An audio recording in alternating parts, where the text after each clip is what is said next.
Hi, I'm Megan. I'm Colin, and this is Pet Sitter Confessional, an open and honest discussion about life as a pet sitter. Brought to you by Timed Pet and Pet Perennials.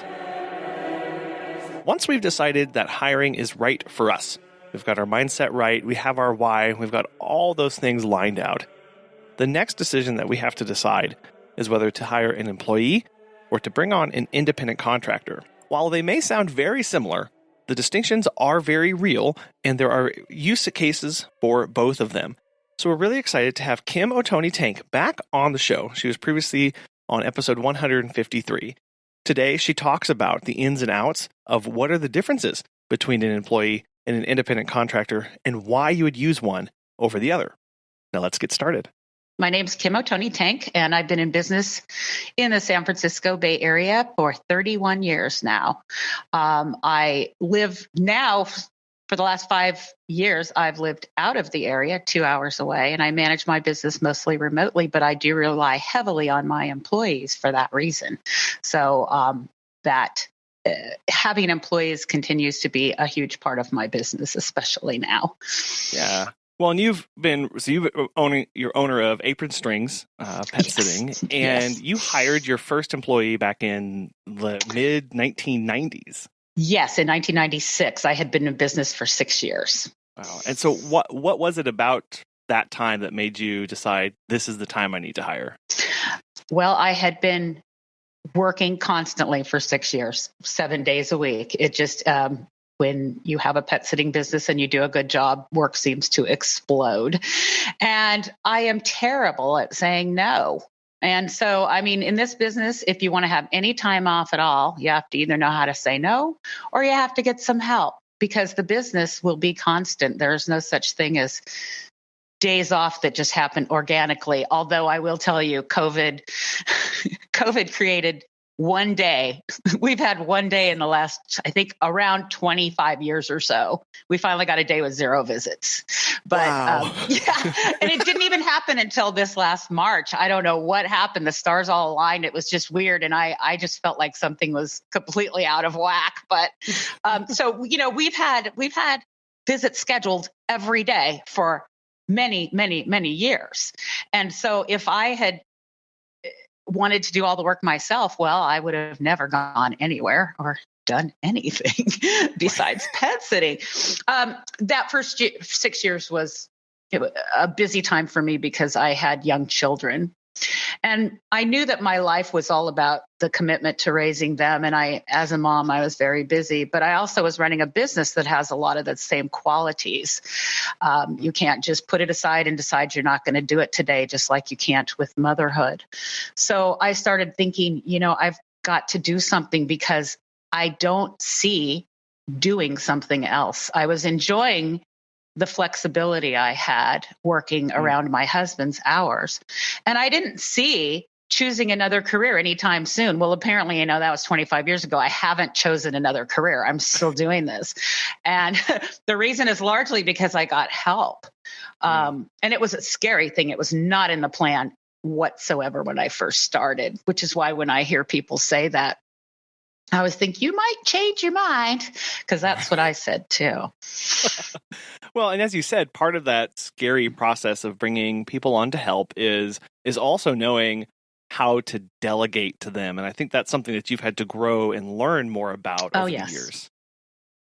It was a real struggle. I hired my first employee knowing I needed help, but I didn't know what to do with him.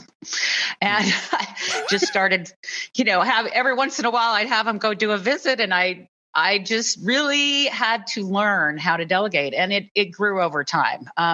As I became more in need of help, I managed to assign work and pick people to do it. For example, I hired in 96. I didn't know I was going to have child number 3 at the time I had her in late 97, and there was a need there. I had to go to the hospital and have the baby. And I had people working that week and then 2 or 3 more weeks for me while I stayed home. And so that taught me a lot. But I was still in the early stages where I would ask my employees, if they could do a job. It was pretty inconvenient. It's changed so much over the years because now I just assign all my work. I don't ask people about every job that comes in. So the delegation, the amount of work that I put into delegating work is so much less than it was in the very beginning. And it was just a learning process. How do I assign work? Who is going to work when? How are we going to set up the schedule? It was all very gradually. It took me years to learn that.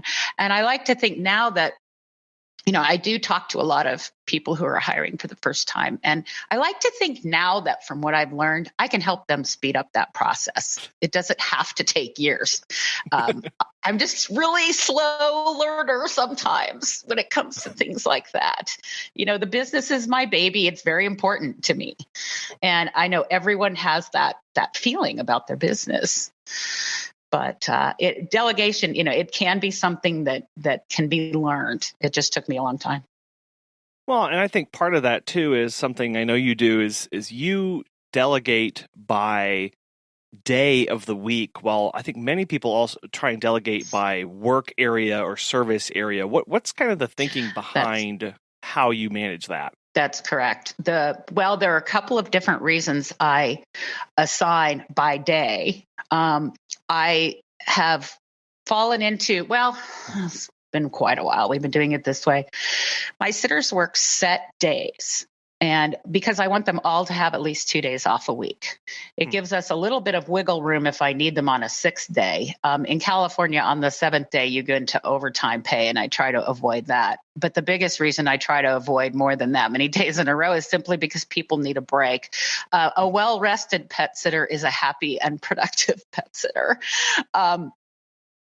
So I like to assign by days, and that way the sitters know in advance what days they're going to be working. So if they want to plan a social life, they know that, I'm off on Wednesday and Thursday every week, or Saturday and Sunday, and I can plan. And I expect to receive a schedule on the other 5 days. So I don't really have to ask, are you available Monday morning? Because Kim, I have someone who works for me named Kim, is on the schedule every Monday through Friday mornings. So it takes away having to ask. If she needs to be off, she will request the time off. But if I don't hear that they have requested the time off, then I know I can schedule them, and I put them on the schedule, and then they see their schedule. So it's pretty easy for me because I have people expecting to work certain shifts. And the reason I can schedule this way by day rather than by area is we have a service area that theoretically any of our sitters could do any of the work. It's not an incredibly small service area. It's hard to define the center of it now. I don't live there anymore, but it's like from my old house, I would say it was maybe 5 to 7 miles in any direction from my old house. And it's possible for one sitter to handle a job on one end of the territory and go to the other end. I prefer not to. It's a lot of time in the car and driving, but if they had to, they could do it. And I'm kind of the default when it comes to crazy schedules. If I'm in town working, I'll go anywhere because I can make myself do anything. But with my sitters, I try to cluster the work to make it easier. And also, it's more efficient to pay people. I pay by the hour, and the less time they're in the car between jobs, the more work they're able to do on a per hour basis. And I save money that way. So I do try to cluster the areas. That is true. But again, my service area is set up so that if someone had to, they could do all of the work. And I will say that with COVID, everything, came into play like that.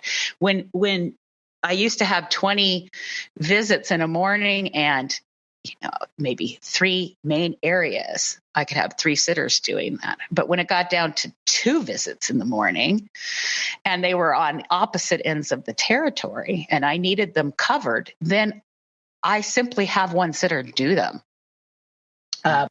It costs me more in transportation costs, but it's the cost of non-efficiency.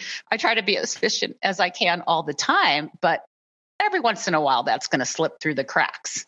And you don't not do work because, you're making less profit that day. You just do it and try to avoid that situation in the future. And part of that, it sounds like, is, you are able to control the schedule and assign. I think that's a really powerful word when we're talking about hiring. And I think one of the differences here is we're talking about hiring, but we haven't really talked about who we're hiring. And so that eternal question of hiring an independent contractor versus an employee. So I'd love for you to kind of line out what some of the major differences are between those when you're looking to hire.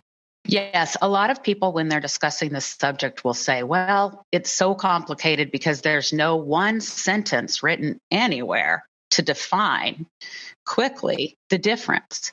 And there are some gray areas when it comes down to small, specific things. However, in my mind, it's very clear to me. The difference between an employee and a contractor is this. An employee is someone you hire to work on your team, who you can train and supervise. A contractor is someone who is running their own business that you're borrowing to work in yours.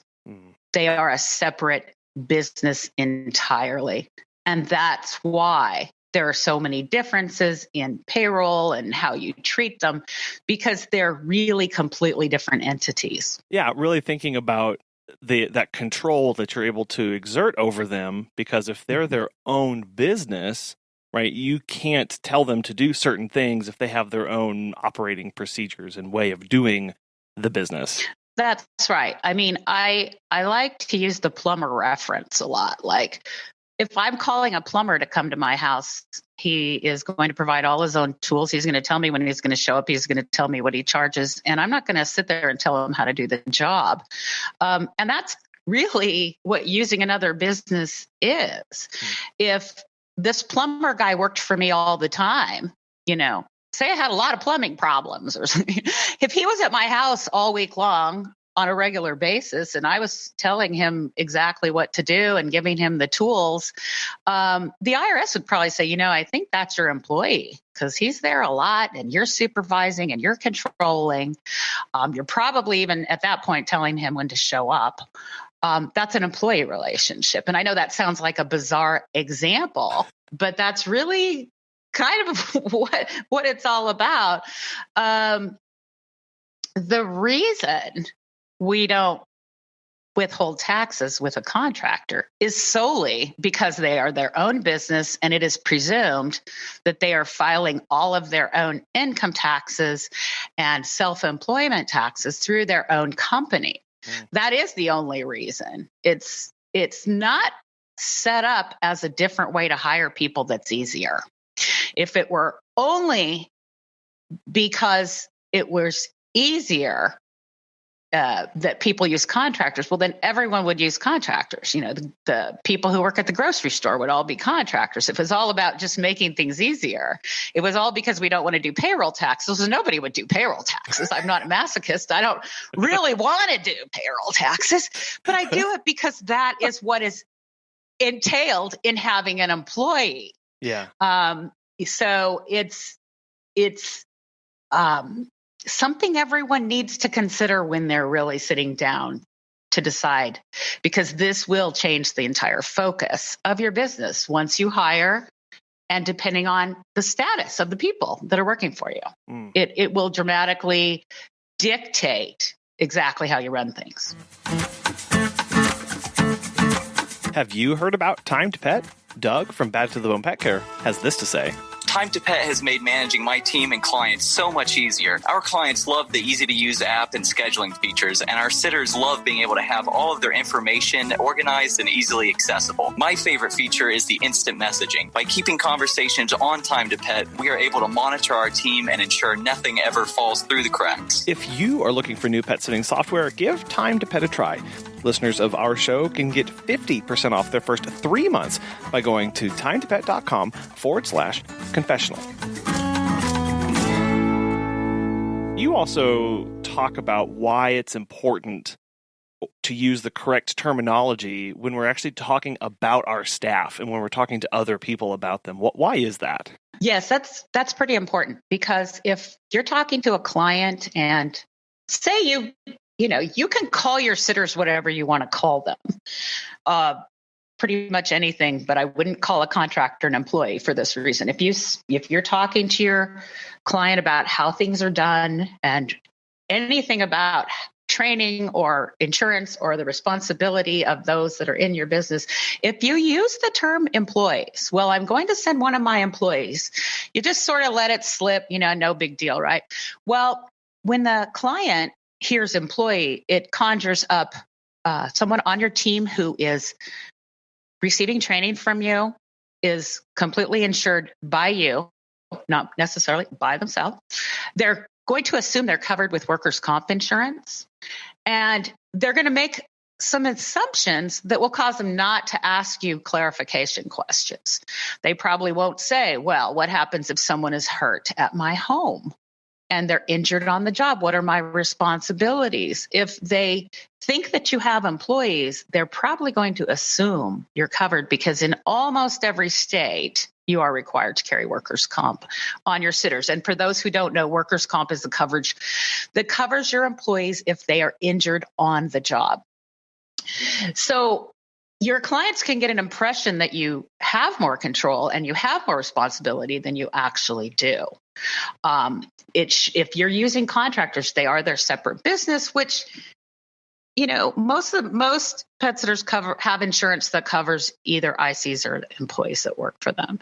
The reason that ICs are encouraged to have their own business is really to show that they are in business for themselves. It's another indicator that they are not misclassified.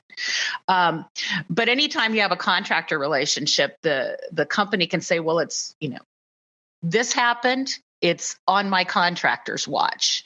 And so you have to talk to my contractor about their insurance. So it sort of automatically opens up that there can be two different companies you're dealing with, because you are dealing with two different companies. Where if someone's an employee, it's going to, all of it the buck stops here at, my desk, because I am responsible for everything they do on the job. And I take it very seriously, but I'm also happy to have that responsibility, because it is, it's very comforting to my clients.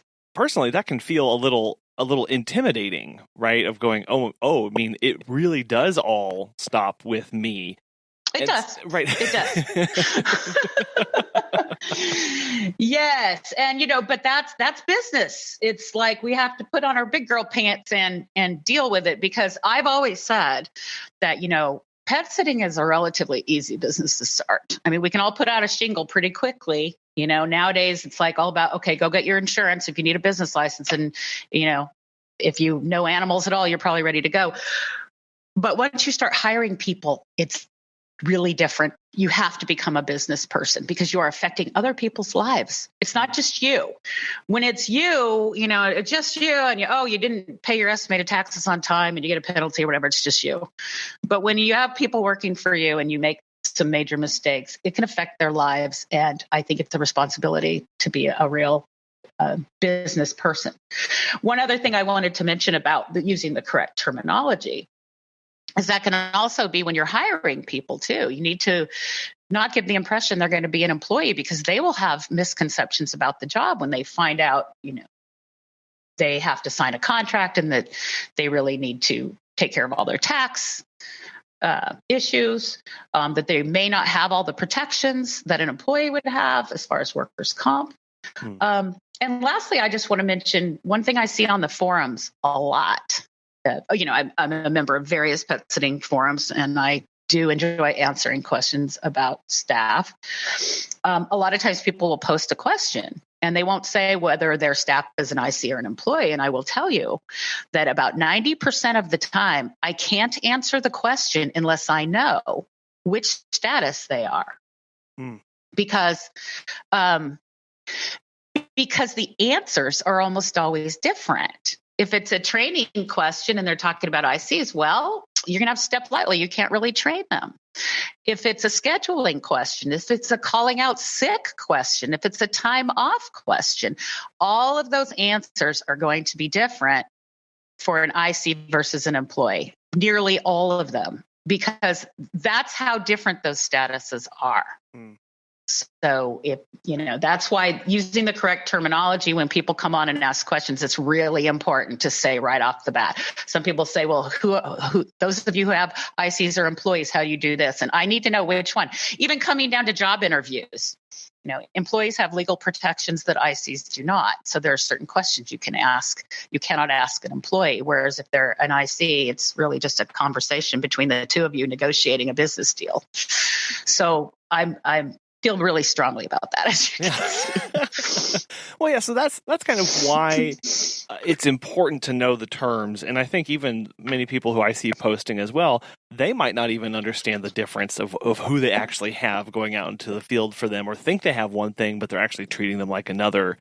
So what are some of the advantages of having an employee over and against bringing on an independent contractor for your business? Well, I think there are many, many advantages. And let me just say that if you want to go and find out what the criteria for where you live is, the United States is a wonderful place. Every state gets to make their own rules about just about everything. So some of these things are state specific. I mean, it's crazy because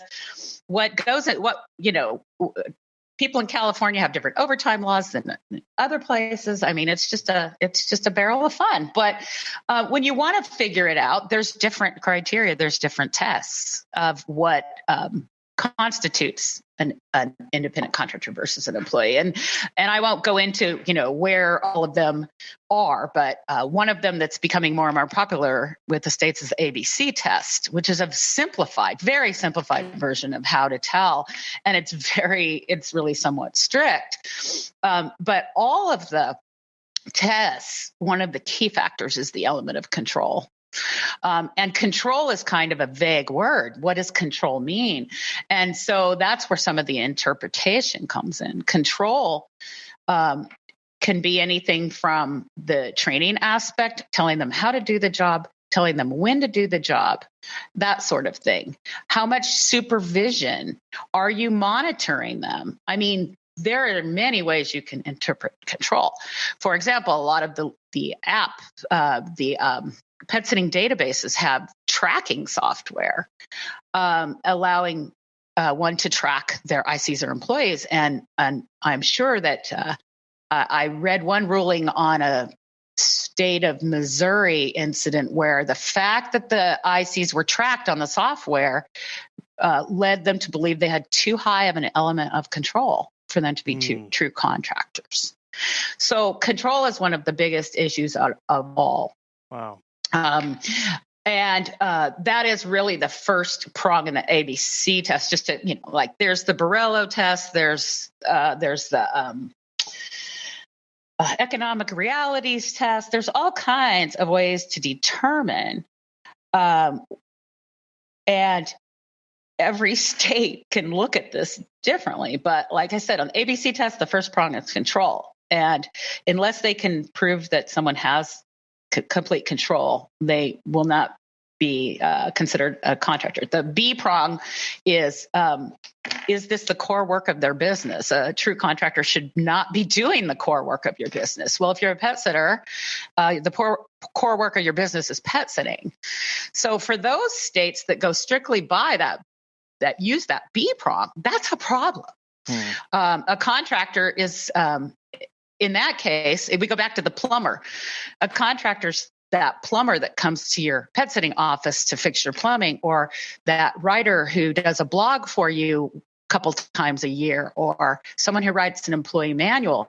But those are all people you can contract with. But people who do pet sitting are employees. So that's what the B prong talks about. And then the C prong talks about that they really need to be an independent, established business. And in most cases, they're not referring to someone who you hire and say, okay, well, now we're going to set you up with a business and go get you a business license so that I can call you a contractor. It's not like that. They do actually look back to see if they've already established themselves previous to working for you. as their own separate business and offering their services out to the public. This is where it gets kind of scary when I see a lot of questions online about, well, how can I keep my contractor from working for other companies or doing work on their own? And the answer is you can't. Right. Because you would never tell another business where they can work or what they can do with the rest of their time. Mm-hmm. And I think some people are somewhat shocked by that because they didn't do their research, and I feel bad for them. Because it's a whole can of worms that they didn't realize they had. So. Well, I think that comes with a lot of frustrations that come when people are trying to hire. They get frustrated that the person that they hired isn't doing what they expected, or isn't doing these certain things, or meeting these certain expectations. And a lot of that may boil down to they hired the wrong kind of person. They hired an independent contractor versus an employee, and they don't have that kind of control. And so they're left going, man, I want control.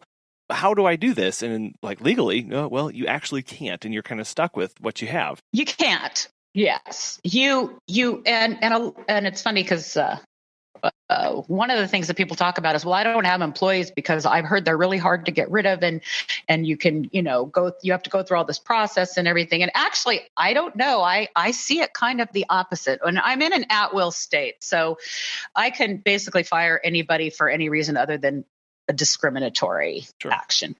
And yet with a contractor, you have a contract. So I don't think people realize is you can't just say, oh, you're done with this job. I don't like how you're doing it. You're fired. Yeah. Actually, most of the time you have to fulfill the contract.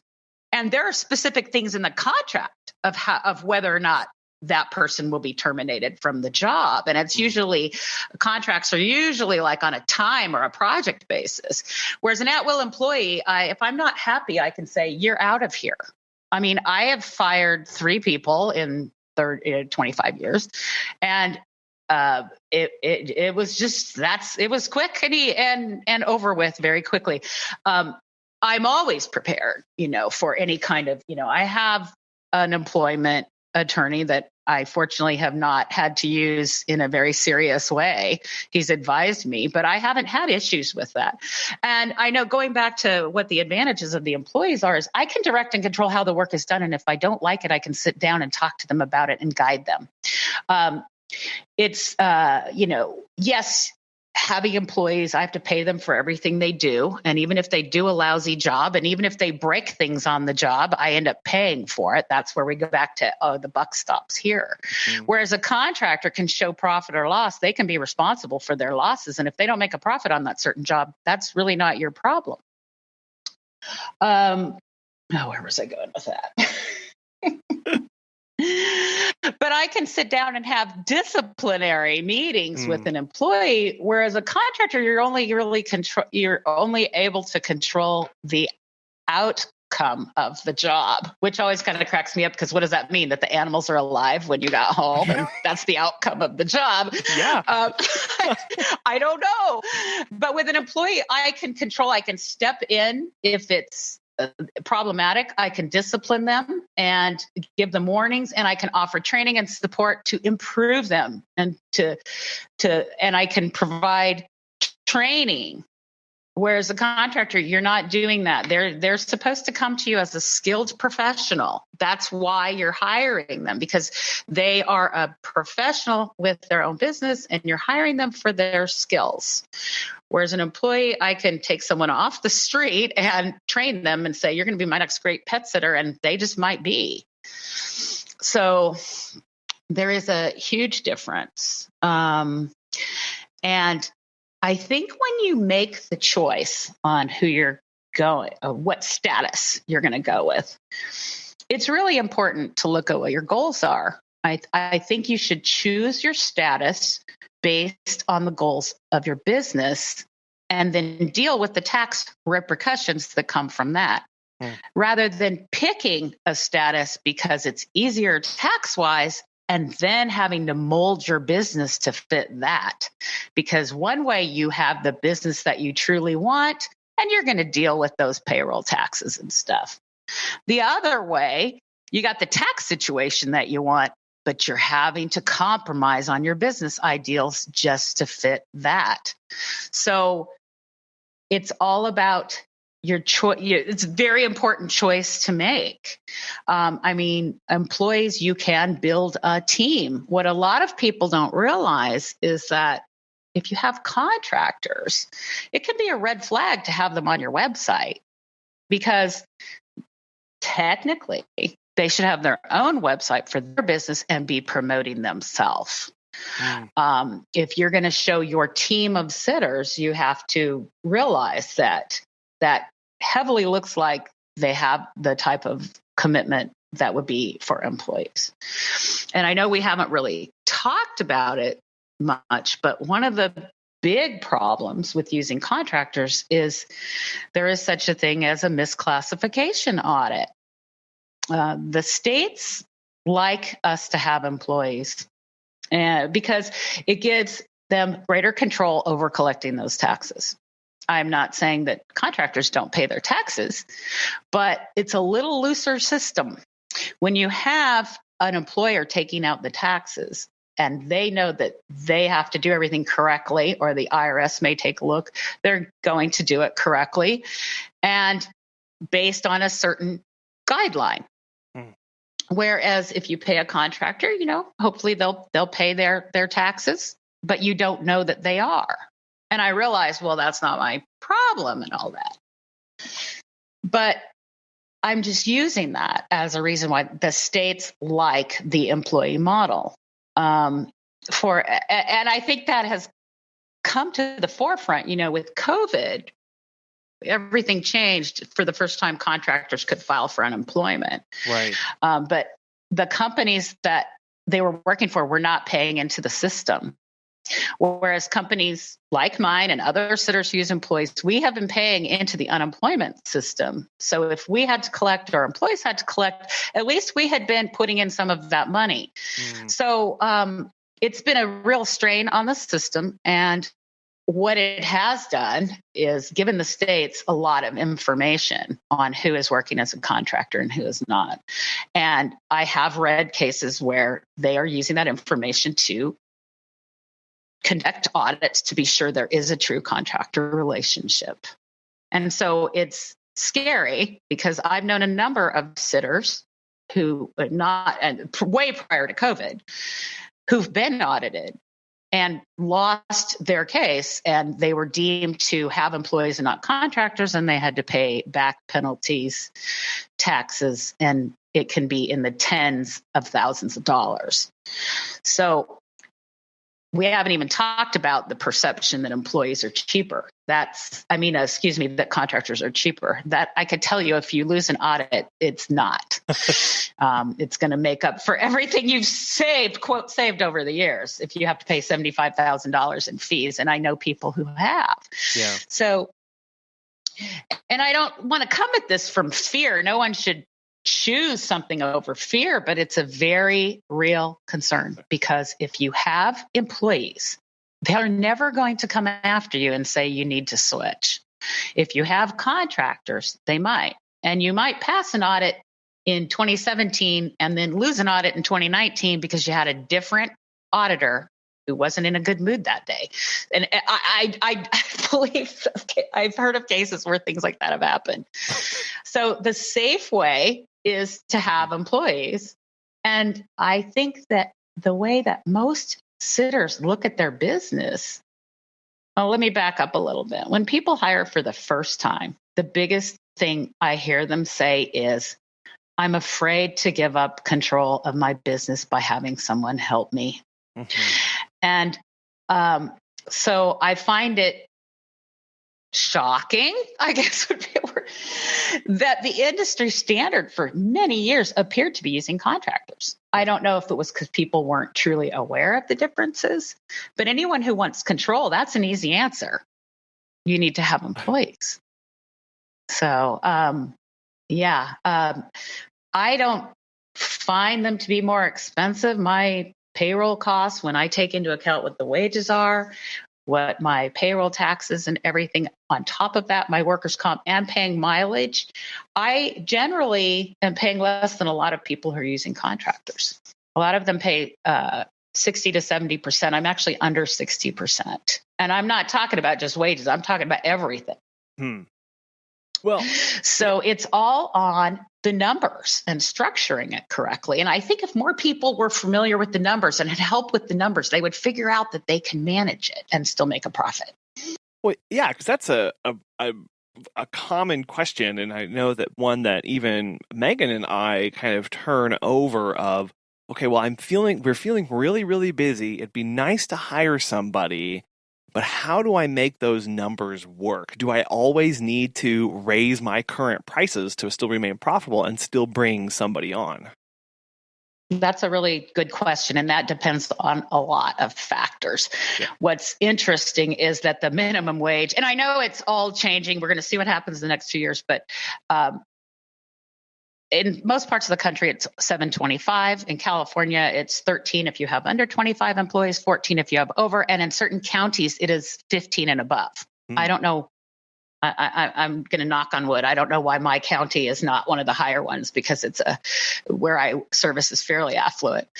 But you have a wide variation there. So, and then you have a wide variation of fees across the country. So the answer is it's going to depend. It depends on your fees in relation to the market in which you are, and it's going to depend on what your minimum wage is. Now, I bring up minimum wage not to suggest that someone only pay minimum wage, but it is the starting point. You can't go below, you go that or above.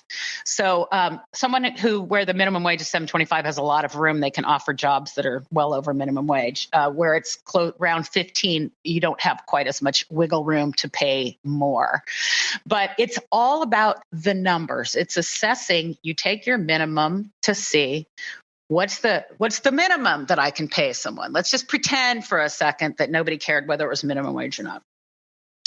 And then you need to look at your numbers in your state and see where you are with that other stuff you have to tack on.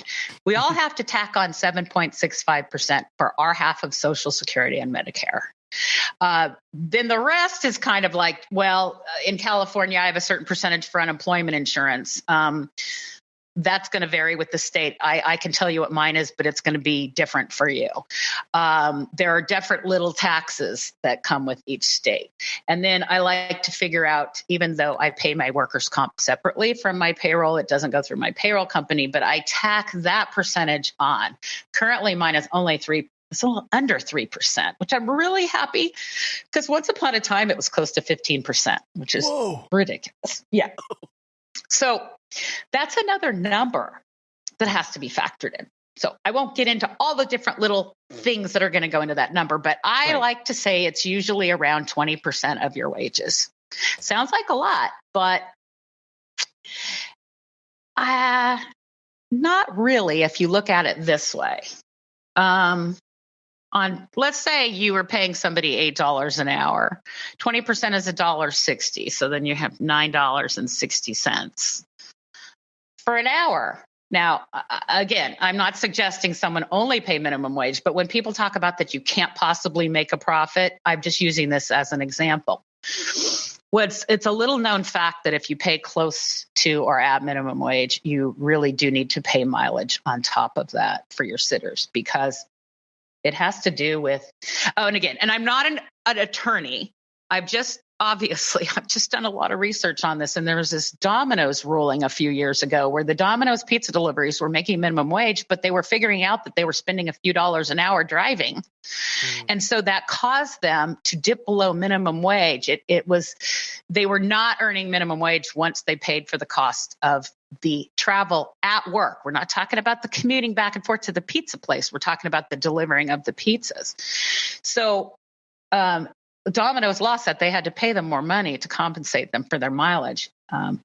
So the nice thing about mileage reimbursements, if they are done correctly and accounted for properly and documented, they are a reimbursement, so they're not taxable. So I always tell everybody, if you're going to pay, say, $10 an hour, and then you decide, well, I better cover the mileage, I'll pay them $15 an hour because it's, maybe they're going to spend $5 an hour. It's far better to pay them $10 with a mileage reimbursement because you will save taxes. They will save on taxes. It depends on what state you're in. I save on workers' comp on that amount. I don't know that that is true of everywhere.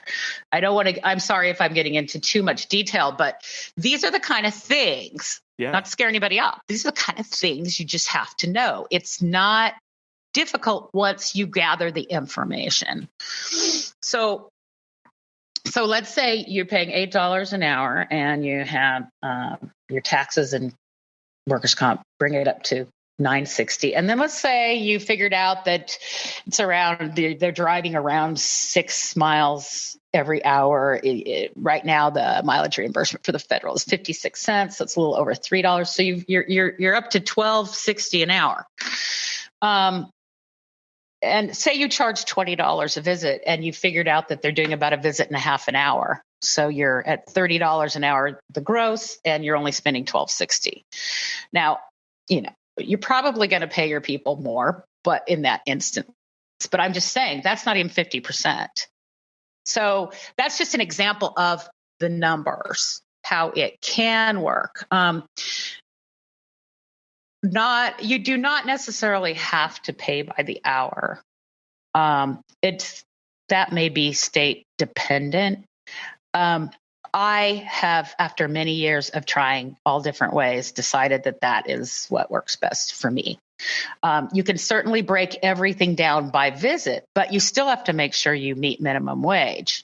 So if you're guessing how much time it takes to travel, but your sitter gets stuck in traffic for a half an hour and you're paying them a flat rate per visit, they probably won't notice. You may not notice, but technically you might have gone under minimum wage. So that's just something to be aware of. It doesn't happen very often, but you need to be aware. Also, some states now are doing mandatory sick pay. And in California, it's been that way for about 5 years, I think, where everyone is eligible for a certain amount of paid sick time. They accrue 1 hour of sick time for every 30 hours worked. So that's actually another thing to factor in. I figured out how many cents per hour, average that's going to be included in. But the reason I bring this up now is because the way they track that sick time is hourly. It's based on the number of hours. You can't just tell your bookkeeper, well, they did 14 visits this time, figure out, how much sick time they accrued. They need to know the hours that they worked. And in California as well, they want you to have records of when your employees are working. They want hourly records. I've never been asked for them, but I know they do. So I have to track the hours anyway. So it just makes sense to pay by the hour, and it relieves a lot of the stress as far as how do I pay them for errands? How do I pay them for meet and greets where I'm not charging the client? If I'm paying a flat rate or a percentage, then I have to sit down and make some decisions on how to pay them. Mm-hmm. Whereas my sitters just, start at, say, 10 o'clock, finish at 12:30 if they're my midday person, and I pay them for 2.5 hours. If I ask them to run an errand in between, well, that's all part of the clock. So for me, it hasn't made it easier, but I know I'm doing it right. I did payroll last night because I had a crazy day talking to you. I had another Zoom call and I'm like, oh, it's late. I got to do payroll. Well, it used to take me 5 minutes. Now it takes me 30 minutes. Not that big of a deal. And I like the way that it's being done. I feel good about it. Yeah, my sitters are happy with the way that they are being paid because I think people understand hourly because that's how most of the world works. Yeah, it is what we're more used to. And I know payroll, that just that word is going to send shivers up people's spines right now listening to this. Is it, you said it takes 30 minutes. Is it really all that scary?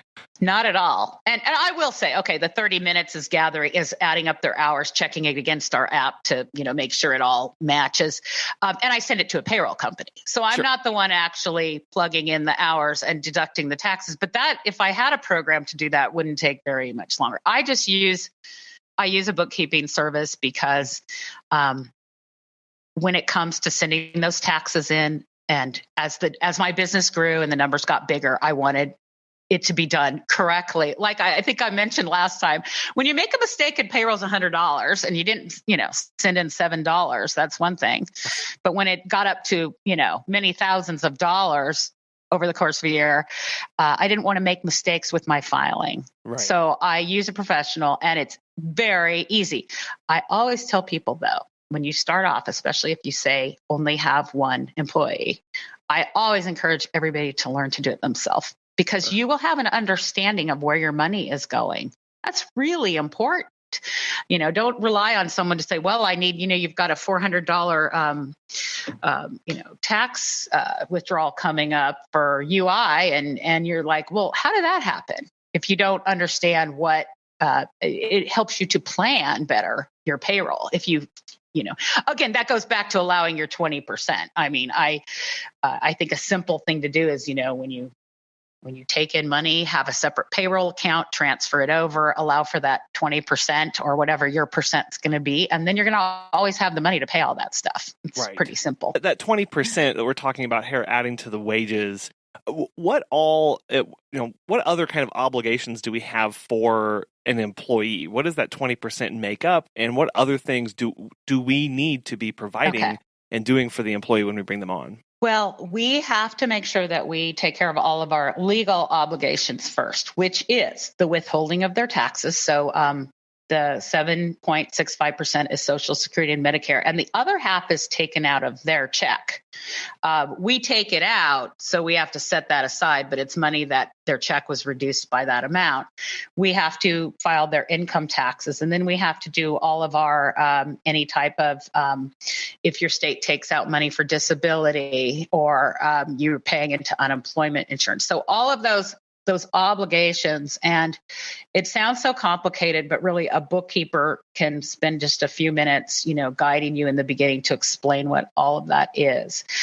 We have an obligation, in most areas to cover them with workers' compensation. Now, in California, if you have one part-timer, you have to have workers' comp. Some states, if you have 3 employees, that you meet the threshold for workers' comp. In Texas, you don't have to have workers' comp. I think it's the only state.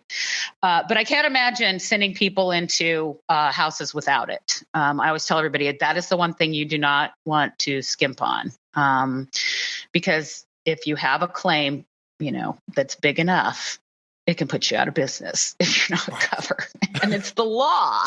So, so there's that. So most of our obligations are those legal obligations, but also not just the tax part, but to follow wage and hour laws. So it's very important to become fully educated on the various aspects of your state. For example, I actually prepared, a friend and I prepared a course that we wrote about employees and independent contractors. And I listed some of the different things that you need to be aware could be a requirement in your state. For example, in California, we don't have a minimum shift law. So I can send somebody out for one visit. I'm not obligated to pay them for a certain amount of hours. I do believe there are some states that have a minimum shift law. And I'm not sure, it was some state in the Northeast that had a 3-hour minimum shift law. And I was shocked. I thought, that's not great for pet sitters. But it's something that if you're in that state, I would call the state and Department of Labor and find out for sure. You need to be aware of when someone goes into overtime. So most places it's over 40 hours in a week. California, it's over 40 hours a week, but it's also after 8 hours in a day. We have a reporting time pay, whereas if I tell you you've got 4 hours of work, but it gets canceled, then I need to pay you for at least 2. But some people get confused that there's a 2-hour minimum shift law. It is not the same thing. It's all on the expectation of the worker, what they were told they were going to have. In California, and I'm sure in some other states, but I don't think very many, I need to research this. We have split shift laws, which is a big thing to take in consideration with pet sitters. Because if I send someone out for 2 hours in the morning and 2 hours at night, then long story short, I have to pay them for an extra hour. I say long story short because the long story is that if they make a certain amount over minimum wage throughout the course of the day, you can reduce that. That hour is credited to any amounts that are paid over minimum wage, so it can reduce it somewhat. They just couldn't make it super easy, but I know. I think they spend all day dreaming up to, how can we drive our employers crazy? But so we have the split shift law, which I pay when I'm sending someone out multiple times a day, and that is right up the alley of most pet sitters. And that's another reason why I do the scheduling that I do, because I take into account, it's much more efficient for me to have a morning person and a night person than to have somebody doing the split shifts all the time. Costs me a lot more money. And of course, then you got the whole other, well, what about sending more than one sitter to a job? Well, we could probably talk about that another time, but I do that all the time. And my clients are used to that. So I won't sit and say, oh, it's going to work for everybody, but it works for us. We look at all of those laws when we're scheduling sitters to be efficient. But another reason I do that is because of just my sitters set schedules. They work certain shifts. They have an expectation of their job, which leads to higher satisfaction on the job, which guess what? Leads to higher employee retention. So it's all about, I have a lot of theories with employee retention. And I think if you keep people happy and give them a predictable schedule where they're not like, oh, I don't know if I'm going to get called up and work 7 days a week this week or not at all next week. If it's a predictable schedule, they'll tend to stay longer and they'll be more experienced. So my clients may see 2 or even 3 sitters on a job, say they're gone for 2 weeks. They probably have a weekend crew and they'll have the AM and the PM person during the week. They may see different sitters, but because those sitters are happy and stick around, the next time they go away for 2 weeks, it's the same 3 people. Whereas I could promise you one sitter for 2 or 3 weeks, but they might be so burnt out by the time you go away next time that they don't work for me anymore and it's somebody else. So there's a huge advantage of having, retaining employees a long time because they're more experienced. Right. And who doesn't want that, rather than a constant turnover. So, there's no one way that's going to work for everybody. But over the years, I've found what works for me. Well, and on that, I'm sure people are listening or have been doing reading and research and going, well, is an employee the right choice for every situation and circumstance in business? And so I did want to kind of pick your brain on that a little bit and kind of play both sides of this coin a little. Right. A lot depends on where you are. I would say almost all the time. If you are in a state, it seems crazy to say that, but in California, I just wouldn't even recommend anybody hire a contractor, even for, occasional use. I think there have been a lot of rulings lately and they're making exceptions and they're changing things. But until we know for sure, I just caution people about that. So that's one of the states where it's somewhat difficult. If you are a business where you don't need help very often, and I like to cover your vacations or something like that. And you find that you are in a somewhat IC friendly state. And I don't really know how to define that exactly, other than I would certainly talk to people in your state and I would talk to someone at the Department of Labor and get their take on that. If you are in an IC friendly state and you're going to use someone occasionally, absolutely, that's probably the way to go, because there is a certain amount of setup to having an employee. Although most of the expenses having an employee are based on percentage. So if you only use someone once in a while, then you're only paying all that other stuff once in a while. The only exception I've found, and this can be a problem, is the workers' comp, because there may be a minimum. When it comes to reporting Social Security and Medicare, they don't come to you and say, well, you have to have a minimum of $1,000 a year or something like that.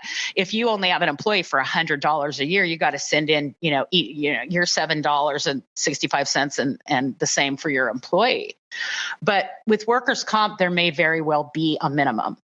like when I first hired my employee, it was $500 a year. I'm sure it's more now. I don't know. But so it was a certain percentage they were going to charge me. But if I only had a little bit of work for him, maybe I wasn't even going to have $500 in wages and I was going to pay $500. Well, that's where, okay, it kind of doesn't make sense, but a little asterisk there. It does make sense if you're going to continue to hire. You have to start somewhere. That first year with your workers' comp setup, you may end up paying a huge percentage because of the minimum. But the next year, you're going to have that policy and you've got 2 or 3 people working for you. Before you know it, you're paying well above that minimum. And your percentage may not be that high. So it's a cost of that. It's the cost of the stepping stone to the next level. You can't get to 2 or 3 people till you hire the first one. And that first one, because of things like that, may not be profitable. That's a case where if you're never going to hire beyond, say, 1 person and you're only going to use them occasionally and you're in an IC friendly state, by all means, that's probably the choice for you. But so many people start off hiring and once, and when they find out it works for them, what do you know? Well, now we need a second person because that person's asking for time off every so often, or we're getting busier because we can take more jobs. Well, then you're growing. And when you're growing, I advise having a team of employees because you want to be able to direct and control them and have control over your business and have quality standards on how it's done. You want to be able to train them. If you want them to say you want them all first aid trained, well, I pay for that for my sitters. And that way I make sure it gets done, rather than, trying to find people with the qualifications. Right. Well, again, it gets back to that, setting those expectations for what you want out of the person that you're bringing on into your business. And if you don't have clear priorities or a clear understanding of exactly, because I think many people who are looking to hire actually do want a lot more control than maybe they're willing to admit or think would be, beneficial to them or whatever. And so they start getting into this middle ground, and then they convince themselves, well, I don't have to pay all of those taxes up front, so it's cheaper, so I'll just go that route. And then look up, as you said, year 2, year 3, adding people going, why can't I control anything? Why, what's going on here? Right. I think you have to force yourself to look at the long term. Am I just going to use somebody once in a while, twice a year when I go on vacation and never grow? Or am I going to look to grow this business? And if you're going to grow it, it's think about it. You're trying to grow it using other business owners. And is that a practical model? Well, for most people, no. You want to have control, training. You want to be able to train the sitters to your quality standards so that things are consistent. I'm going to, when I'm done here, I'm going to send a little email for a couple reminders to my sitters. Don't forget to make sure you rinse out all of the cans and put them in recycling. I can do that. Those are my quality standards. And most of the time they do it. Just, sometimes people need reminders. And it's that kind of thing on a daily basis that we're doing all of the time. And if someone's a contractor, that's kind of a fine line. And you're like, well, how is anyone ever going to find out that I told my contractor to do this? Well, probably not. But what if that contractor decides that they have a dispute with you? So people ask me, well, how do people get caught? No one's going to tell. So I trained my contractor. Well, that's all great as long as you get along great with your contractor. Mm-hmm. But if something goes wrong, they can report you. People get some of the ways people get audited are someone gets hurt on the job and they go to the hospital and they tell them it was a work injury, and the hospital asks where you work and reports it to the state because they think it should be a workers' comp claim, and they find out there's no workers' comp policy, and that can be a bugaboo. Or they file for unemployment, which previous to COVID you really couldn't do if you were an IC, and they look up the employer and they say, oh, well, they're not paying into the system. Is this really a contractor relationship? But also someone who's angry with you can say to the state, I don't think I was treated like a contractor. I think I'm really an employee. So it's just, that's, like I said, not to be looking at it from a point of fear, but these are things that you must be aware of. And a lot of it is your risk tolerance. Mine's really low. I don't want to I don't want to worry about my sitters getting bitten by a dog. I mean, I do worry about things like that. But as far as the financial aspects, I mean, just because I carry workers' comp doesn't mean, hey, have at it. Go into that lion's cage. No, but I mean, I really care about my staff. Well, yes. But knowing that financially I'm protected, Yeah. should something like that happen. My big workers' comp claim wasn't a dog bite. I mean, we've never had a dog bite where anyone had to go in for care, which is, knock on wood, pretty good. It was slipping and falling on a rainy metal grate in the street, getting the mail. Getting the mail is very dangerous, let me tell you. What I'm learning. Yeah, it was a big thing. Pet Perennials makes it easy as 1, 2, 3 to send a heartfelt condolence gift directly to someone with a broken heart. They have this awesome direct-to-client gift service that takes the effort off of us and ensures a thoughtful, personalized sympathy gift reaches our client or employee. Now, all gift packages include a handwritten card, colorful gift wrap, and shipping fees across the U.S. and Canada. They will be releasing an array of milestone gifts and greeting cards throughout 2021 that can be sent to celebrate birthdays, extend get well wishes, and to welcome new and rescued pets. They also have a few gift options in case you need to send a sympathy gift in memory of a special human client. If you're interested, register for a free account to receive discounted package pricing rather than pay consumer prices. Since the service is leveraged on an as-need basis, there are no monthly or annual obligations or minimum purchases. Learn more and register by going to petperennials.com/pages/GPS and enter the referral code PSC at registration. You'll be given a unique coupon code to save $2 off any packages you send in your first 90 days. I know many times throughout our conversation here, you've mentioned that it's dependent on state. It's dependent on where you are. Where should business owners go for proper information about how classification works for their staff and what their obligations are for them? I can't emphasize it enough to do some research with your state Department of Labor, whatever that may be. They're called all different things in every state. In California, we have a Department of Labor. We also have Employment Development Department. And when I go to their website, just to give you an example, they have services for employers, and they put on new employer seminars, which is what I did back in the day before I hired that first guy. I went and attended a seminar where they went over all of the obligations, all of the legal requirements about hiring. And they were pretty darn clear it needed to be employees, even back then.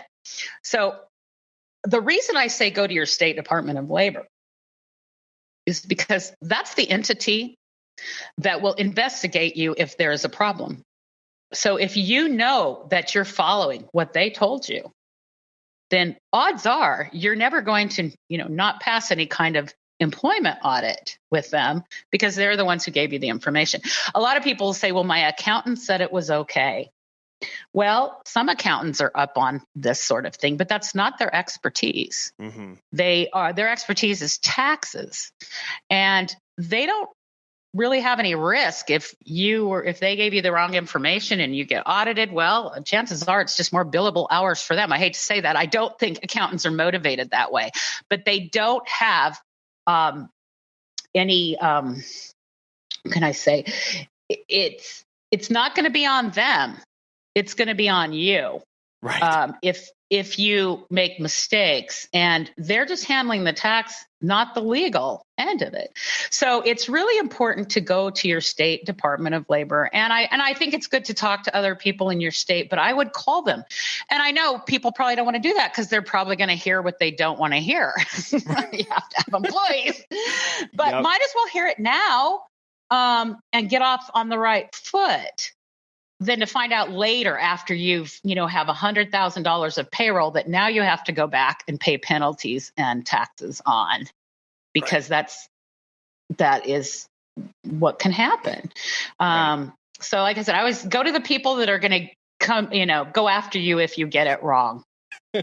So, right. And that's, as you said, as the buck stops with you as the business owner. And if you're the one bringing people on, you need to understand your obligations to them, understand the rules and regulations and the considerations to take into place for where you're going to be operating, and then operate in the best interest for not just for your business, but for those people you have out in the field, because you want them to be taken care of as well, right? You don't want to be taking advantage of them just to save a few dollars in taxes at the end of the day. And yes, taking advantage of them is never going to come back in a positive way in the future. I look at, for me, my employees, it's not just about the legalities. I look at our relationship far more than they work and I pay them. I won't say like we're a family, but I feel like that's kind of the culture, is that we are a team of people who care about the same thing. And anything I can do to support them, to make their workday better, to make sure they are appreciated. And we talked about this before. I try not to get mad at them for things, because I've done everything wrong myself in the past. I mean, I've made every mistake in the book. So, I was in town. I actually worked the last couple of days, and one of my sitters was supposed to return a key to the locker, but she didn't. And I was on my way to a house and realized, I couldn't find the key, and I had to meet up with her, and she had to call her mom and have her leave the key behind a pineapple on her porch. And I went and got the key, and I could have been frustrated about it. And it was a little annoyance. If it had been one of my employees, I'd be paying for them to go pick up that key. But, stuff like that happens. And she sent me an email. Oh, I'm so sorry I did that. I won't do that again. And, I'm like, I would prefer the key go back to the locker when it should. But, it worked out because I got into the job, which is really, really the most important thing. We all have little annoyances, but if the work gets done at the end of the day, that's what it's all about. So yeah, there are things that go wrong. There are annoyances, but I try to support her in a way that she knows, she's not in big trouble. She's one of my youngest sitters I've ever had work for me. And she recently sent me an email that she wants to become more involved on the back end of the business, help me with marketing and social media, and perhaps even training some of the sitters. And I'm like, oh my gosh, she wants to be involved in the business, because for her, it's much more than a paycheck. She wants to have a bigger role in the business. And I'm excited, because I thought she really loves it. So there are so many wonderful people out there like her, and my life has been enriched by knowing these people, by having this work relationship with them. They bring so much to the table, and I'm just really proud of them, how they perform as a team. Yeah, that's really powerful. Again, when you start thinking of them as team members, as valuable assets, as people with things to contribute to the business, that's going to make you better, not just more profitable, but you as the business are going to be better at the end of the day because of them. Exactly. And it's, everyone's, people think, well, I'd like to find a clone of myself. Well, everybody brings their unique talents. And I had a sitter I had a couple of dogs that I tried not to take it personally, but just wouldn't bond with me. And they bonded with one of my sitters so well. And I thought, wow, I'm so glad that I have her. Yeah. Because clearly she had, some connection with these dogs. And that's something that's not all that unusual. It's funny. We have a few cats here and there that take a dislike to certain people. I don't know. We have one cat that does not like two of my sitters, likes everybody else. So that's one case where, okay, I do have to do some fancy scheduling around that sometimes. But for the most part, we don't have issues like that. But most of the differences with the sitters, it's very positive. They bring something special to each visit. And I know it is hard to find people, especially right now, I think, since the COVID and unemployment being readily available. But I do believe there are a lot of people out there. My last two hires last summer have been great. And I think they didn't have jobs before, so they weren't on unemployment. That may be the case. But there are definitely people out there. It's a struggle to find them, but there are many people out there that will that want to be part of your team. And on that, if somebody is looking to hire for the first time and they are trying to figure out a path forward, what's some advice that you would give to somebody who's looking to diving in?